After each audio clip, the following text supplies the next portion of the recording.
नमस्कार मित्रों, मैं रश्मि कुशवाहा अपने YouTube चैनल साहित्यिक रस में आप सभी का स्वागत करती हूँ। आज हम प्रेमचंद जी की कहानी सतकती का वाचन करेंगे। आइए इसका वाचन शुरू करते हैं। दुखी चमार द्वार पर झाड़ू लगा रहा था और उसकी पत्नी झुरिया घर को गोबर से लीप रही थी। दोनों अपने अपने काम से फुर्सत पा चुके थे तो चमारिन ने कहा, तो जाके पंडित बाबा से कह आओ ना, ऐसा ना हो कहीं चले जाएं। दुखी कहता है, हाँ जाता हूँ, लेकिन यह तो सोच बैठेंगे किस चीज़ पर। झुरिया, कहीं से खटिया ना मिल जाएगी, ठकुराने से मांग लाना। दुखी, तू तो कभी कभी ऐसी बात कह देती है कि देह जल जाती है। ठकुराने वाले मुझे खटिया देंगे? आग तक तो घर से निकलती नहीं, खटिया देंगे। कैथाने में जाकर एक लोटा पानी मांगूं तो ना मिले, भला खटिया कौन देगा? हमारे उपले सेंठे भूसा लकड़ी थोड़े ही हैं कि जो चाहे उठा ले जाए। ले अपनी खटोली धोकर रख दे, गर्मी के तो दिन हैं, उनके आते आते सूख जाएगी। झुरिया, वह हमारी खटोली पर बैठेंगे नहीं, देखते नहीं कितने नेम धर्म से रहते हैं। दुखी ने जरा चिंतित होकर कहा, हाँ यह बात तो है, महुए के पत्ते तोड़कर एक पत्तल बना लूं तो ठीक हो जाए। पत्तल में बड़े बड़े आदमी खाते हैं, वह पवित्र है, ला तो डंडा पत्ते तोड़ लूं। झुरिया, पत्तल मैं बना लूंगी, तुम जाओ, लेकिन हाँ उन्हें सीधा भी तो देना होगा, अपनी थाली में रख दूं। दुखी, कहीं ऐसा गजब ना करना, नहीं तो सीधा भी जाए और थाली भी फूटे। बाबा थाली उठाकर पटक देंगे, उनको बड़ी जल्दी विरोध चढ़ जाता है। क्रोध में पंडिताइन तक को छोड़ते नहीं। लड़के को ऐसा पीटा कि आज तक टूटा हाथ लिए फिरता है। पत्तल में सीधा भी देना है, हाँ, मुदा तू छूना मत।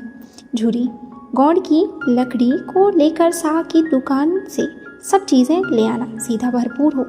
सेर भर आटा, आधा सेर चावल, पाव भर दाल, आधा पाव घी, नून, हल्दी और पत्तल में एक किनारे 4 आने पैसे रख देना। गौड़ की लकड़ी ना मिले तो भुर्जिन के हाथ पैर जोड़कर ले आना, तू कुछ मत छूना, नहीं गजब हो जाएगा। इन बातों की ताकीद करके दुखी ने लकड़ी उठाई और घास का एक बड़ा सा कट्ठा लेकर पंडित जी से अर्ज करने चला।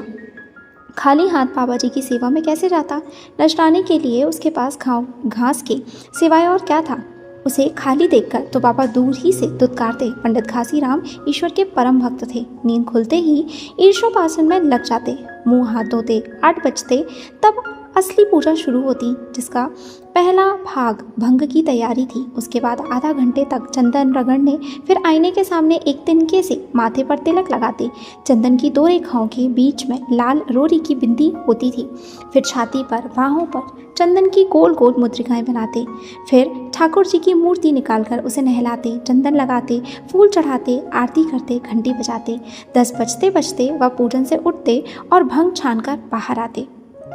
तब तक 2-4 जजमान द्वार पर आ जाते। ईर्षोपासन का तत्काल फल मिल जाता, वही उनकी खेती थी। आज वह पूजन गृह से निकले तो देखा दुखी चमार घास का एक गट्ठा लिए बैठा है। दुखी उन्हें देखते ही उठ खड़ा हुआ और उन्हें साष्टांग दंडवत करके हाथ बांधकर खड़ा हो गया। यह तेजस्वी मूर्ति देखकर उसका हृदय श्रद्धा से परिपूर्ण हो गया। कितनी दिव्य मूर्ति थी! छोटा सा गोल मटोल आदमी, चिकना सिर, फूले गाल, ब्रह्म तेज से प्रदीप्त आंखें, रोरी और चंदन देवताओं की प्रतिभा प्रदान कर रही थी। दुखी को देखकर श्रीमुख से बोले, आज कैसे चला रे दुखिया? दुखी ने सिर झुकाकर कहा, बिटिया की सगाई कर रहा हूँ महाराज, कुछ साइद सगुन विचारना है। कब मर्जी होगी घासी? आज मुझे छुट्टी नहीं, हाँ सांझ तक आ जाऊँगा। दुखी, नहीं महाराज जल्दी मर्जी हो जा, सब सामान ठीक कर आया हूँ। यह घास कहाँ रख दूँ? घासी, इस गाय के सामने डाल दे और ज़रा झाड़ू लेकर द्वार तो साफ कर दे। यह बैठक भी कई दिनों से लिपी नहीं हुई, उसे भी गोबर से लीप दे। तब तक मैं भोजन कर लूँ, फिर ज़रा आराम करके चलूँगा। हाँ, यह लकड़ी भी चीर देना। खलिहान में 4 खांसी भूसा पड़ा है, उसे भी उठा लाना और मुसोली में रख देना। दुखी फौरन हुक्म की तामील करने लगा। द्वार पर झाड़ू लगाई, बैठक को गोबर से लीपा। तब 12 बज गए। पंडित जी भोजन करने चले गए। दुखी ने सुबह से कुछ नहीं खाया था, उसे भी जोर की भूख लगी, पर वहाँ खाने को क्या धरा था? घर यहाँ से मील भर था, वहाँ खाने चला जाए तो पंडित जी बिगड़ जाएं। बेचारे ने भूख दबाई और लकड़ी फाड़ने लगा। लकड़ी की मोटी सी गांठ थी जिस पर पहले कितने ही भक्तों ने अपना जोर आजमा लिया था। वह उसी दमखम के साथ लोहे से लोहा लेने के लिए तैयार थी। दुखी घास छीलकर बाजार ले जाता था। लकड़ी चीरने का उसे अभ्यास न था। घास उसके खुरपे के सामने सिर झुका देती थी। यहाँ कस कस कर कुल्हाड़ी का भरपूर हाथ लगाता, पर उस गांठ पर निशान तक न पड़ता था। कुल्हाड़ी उचट जाती, पसीने से तर था, हाफता था, थक कर बैठ जाता था, फिर उठता था। हाथ उठाए ना उठते थे, पाँव कँप रहे थे, कमर ना सीधी होती थी, आंखों तले अंधेरा हो रहा था, सिर में चक्कर आ रहे थे, तितलियाँ उड़ रही थीं, फिर भी अपना काम किए जाता था। अगर एक चिलम तंबाकू पीने को मिल जाती तो शायद कुछ ताकत आ जाती। उसने सोचा, यहाँ चिलम और तंबाकू कहाँ मिलेगी? ब्राह्मणों का पूरा है, ब्राह्मण लोग हम नीच जातों की तरह तंबाकू थोड़े ही पीते हैं। सहसा उसे याद आया कि गांव में एक गौंड भी रहता है, उसके यहाँ ज़रूर चिलम तंबाकू होगी। तुरंत उसके घर दौड़ा। खैर मेहनत सफल हुई। उसने तंबाकू भी दे दी और चिलम भी दी, और आग वहाँ ना थी। दुखी ने कहा, आग की चिंता ना करो भाई, मैं जाता हूँ, पंडित जी के घर से आग मांग लूँगा, वहाँ तो अभी रसोई बन रही थी। यह कहता हुआ वह दोनों चीज़ें लेकर चला आया और पंडित जी के घर के बरोठी के द्वार पर खड़ा होकर बोला, मालिक, रची के आग मिल जाए तो चिलम पी लें। पंडित जी भोजन कर रहे थे। पंडिताइन ने पूछा, यह कौन आदमी मांग रहा है? पंडित, अरे वही ससुरा, दुखिया चमार है। कहाँ है? थोड़ी सी लकड़ी चीर दे। आग तो है, दे दो। पंडिताइन ने भौवें चढ़ाकर कहा, तुम्हें तो जैसे पोथी पत्रों के फेर में धर्म करम किसी बात की सुधी ही नहीं रही। चमार हो, धोबी हो, पासी हो, मुंह उठाए घर में चला आए। हिंदू का घर है ना, कोई सराय हुई कह दो दाढ़ीदार से चला जाए, नहीं तो इस लोहाटे से मुंह झुलस दूंगी। आग मांगने चले हैं। पंडित जी ने उन्हें समझाकर कहा। भीतर आ गया। तो क्या हुआ, तुम्हारी कोई चीज़ तो नहीं छुई? धरती पवित्र है, ज़रा सी आग दे तो क्यों नहीं देती? काम तो हमारा ही कर रहा है, कोई लोनिया यही लकड़ी फाड़ता तो कम से कम 4 आने लेता। पंडिताइन ने गरज कर कहा, वह घर में आया क्यों? पंडित ने हार कर कहा, ससुरे का था और क्या।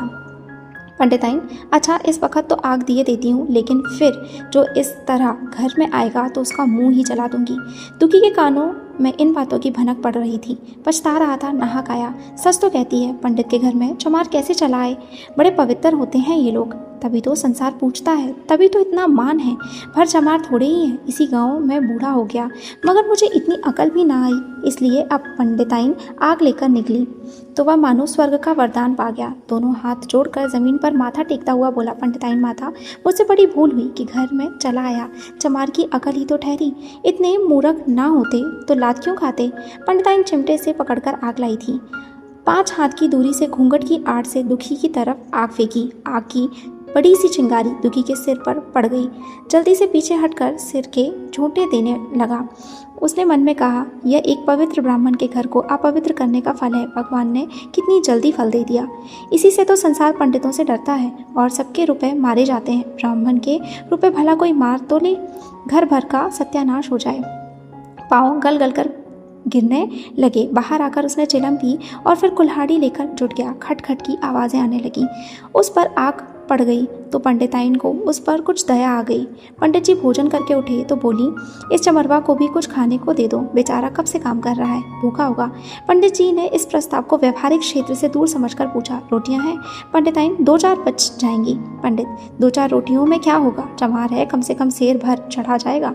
पंडिताइन कानों पर हाथ रखकर बोली, अरे बाप रे, सेर भर तो फिर रहने दो।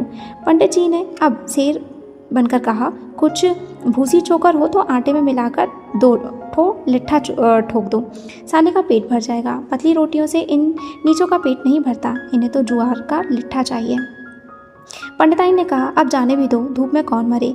दुखी ने चिलम पीकर फिर कुल्हाड़ी संभाली। दम लेने से ज़रा हाथों में ताकत आ गई थी। कोई आधा घंटे तक फिर कुल्हाड़ी चलाता रहा, फिर बेदम होकर वहीं सिर पकड़ के बैठ गया। इतने में वही गौंड आ गया। बोला, क्यों जान देते हो बूढ़े दादा, तुम्हारे फाड़े या गांठ ना पटेगी, नाहक हलागान होते हो। दुखी ने माथे का पसीना पोंछकर कहा, अभी गाड़ी भर भूसा ढोना है भाई। गौंड, कुछ खाने को मिला कि काम ही कराना जानते हैं, जाके मांगते क्यों नहीं? दुखी, कैसी बात करते हो चिखुरी, ब्राह्मण की रोटी हमको बचेगी? गौंड, पचने को पच जाएगी, पहले मिले तो मूंछों पर ताव देकर भोजन किया और आराम से सोए, तुम्हें लकड़ी फाड़ने का हुक्म लगा दिया। जमींदार भी कुछ खाने को देता है, हाकिम भी बेगार लेता है तो थोड़ी बहुत मजदूरी देता है, या उनसे भी बढ़ गए हैं, उस पर धर्मात्मा बनते हैं। दुखी, धीरे धीरे बोलो भाई, कहीं सुन ना लें तो आफत आ जाए। यह कहकर दुखी फिर संभल पड़ा और कुल्हाड़ी की चोट मारने लगा। चिखुरी को उस पर दया आई, आकर कुल्हाड़ी उसके हाथ से छीन ली और कोई आधा घंटे खूब कस कस कर कुल्हाड़ी चलाई, पर गांठ में एक दरार भी ना पड़ी। तब उसने कुल्हाड़ी फेंक दी और यह कहकर चला गया कि तुम्हारे फाड़े यह ना फटेगी, जान भले निकल जाए। दुखी सोचने लगा, बाबा ने यह गांठ कहाँ रख छोड़ी थी कि फाड़े नहीं फटती, कहीं दरार तक तो नहीं पड़ती।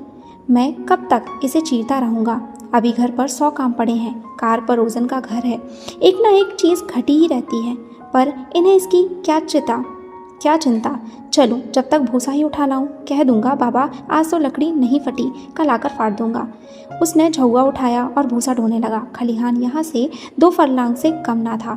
अगर झौवा खूब भर भर कर लाता तो काम जल्द खत्म हो जाता। फिर झौवे को उठाता कौन?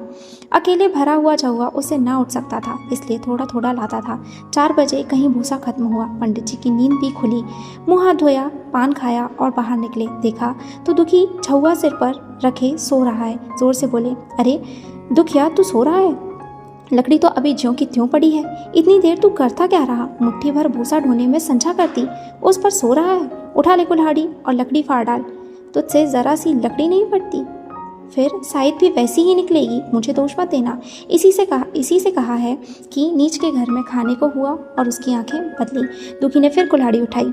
जो बातें पहले से सोच रखी थी वह सब भूल गई। पीठ में धंसा जाता था। आज सवेरे जलपान तक न किया था, अवकाश ही न मिला। उठना ही पहाड़ मालूम होता था, जी डूबा जाता था, पर दिल को समझा कर उठा। पंडित हैं, कहीं साई ठीक ना विचारें तो फिर सत्यानाश ही हो जाए। जभी तो संसार में इतना मान है, साई थी का तो सब खेल है, जिसे चाहें बिगाड़ दे। पंडित जी गांठ के पास आकर खड़े हो गए और बढ़ावा देने लगे। हाँ, मार कस के और मार कस के, मार, अब जोर से मार। तेरे हाथ में तो जैसे दम ही नहीं है, लगा कस के। खड़ा सोचने क्या लगता है? हाँ, बस फटा ही जाती है।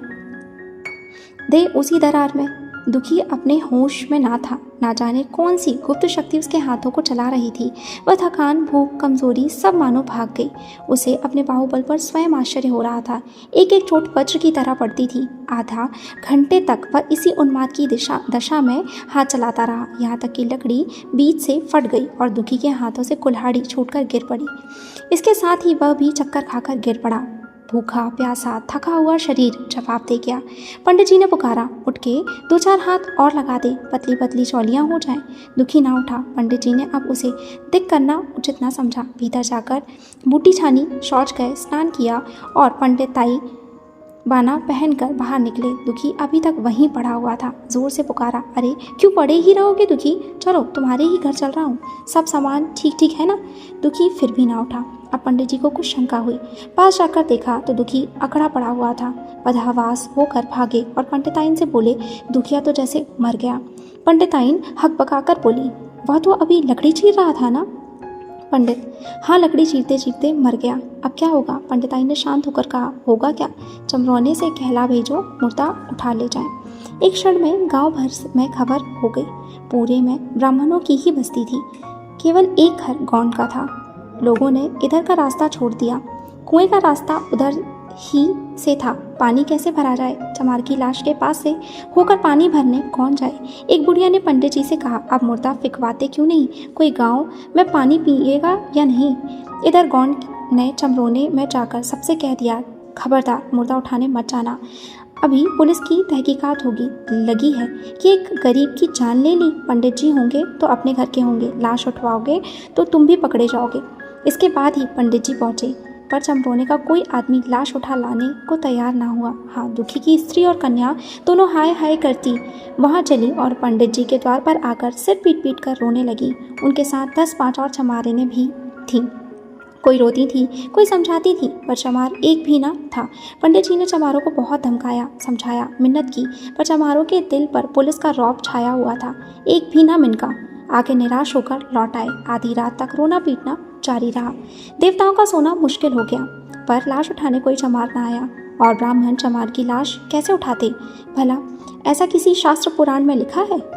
कहीं कोई दिखा दे। पंडिताई ने झुंझलाकर कहा, इन डाइनों ने तो खोपड़ी चाट डाली, सबों का गला भी नहीं थकता। पंडित ने कहा, रोने दो चुड़ैलों को, कब तक रोएंगी? जीता था तो कोई बात ना पूछता था, मर गया तो कोलाहल मचाने के लिए सबकी सब आ पहुंची। पंडिताइन, चमार का रोना मनहूस है। पंडित, हाँ बहुत मनहूस। पंडिताइन, अभी से दुर्गंध उठने लगी है। पंडित, चमार था ससुरा ही कि नहीं? सादा साथ किसी का विचार है इन सबों को? पंडिताइन, इन सबों को घिन भी नहीं लगती। पंडित, भ्रष्ट है सब। रात तो किसी तरह कटी, मगर सवेरे भी कोई चमार न आया। चमारिनें भी रो पीट कर चली गईं। दुर्गंध कुछ कुछ फैलने लगी। पंडित जी ने एक रस्सी निकाली, उसका फंदा बनाकर मुर्दे के पैर में डाला और फंदे को खींचकर कस दिया। अभी कुछ कुछ धुंधलका था। पंडित जी ने रस्सी पकड़कर लाश को घसीटना शुरू किया और गांव के बाहर घसीट ले आए। वहां से आकर तुरंत स्नान किया, दुर्गा पाठ पढ़ा और घर में गंगा जल छिड़का। उधर दुखी की लाश को खेत में गीधड़ और कित, कुत्ते और कौए नोच रहे थे। यही जीवंत पर्यंत की भक्ति, सेवा और निष्ठा का पुरस्कार था। धन्यवाद।